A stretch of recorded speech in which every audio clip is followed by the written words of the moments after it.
929, Tanach together, second chapter, Genesis 2.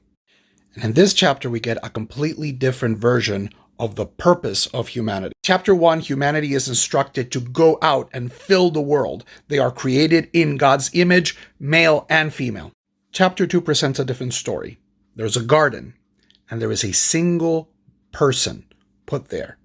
And this garden is called Eden, the garden of the light.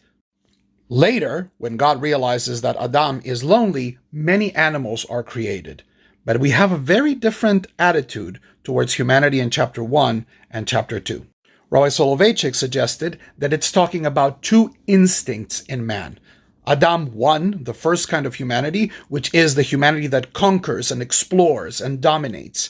And mankind 2, which is the lonely man of faith. It is the person put there in the garden to till it and to keep it, to work the land and to guard it. That is certainly a deep and inspired way of looking at the text. But I want to suggest something different today.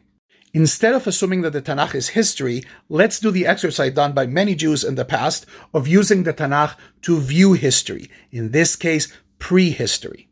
The humanity described in chapter 1 is Homo sapiens. 200,000 years ago, we pop up in Africa. 200 years later, or even less than that, we are everywhere. In Australia, in the Americas, we are everywhere. While the narrative in chapter 2 is the particular memory of humanity in a special place in the world, the ancient Near East. To the hunter-gatherers leaving Africa 100,000 years ago, the ancient Near East, the Fertile Crescent, must have looked like a paradise. Rivers lined with fertile silt that can produce orchards and trees. Animal species that allow you to come close to them and name them. And the particular fauna and flora that adapt well to humanity, and that humanity can bend to its benefit.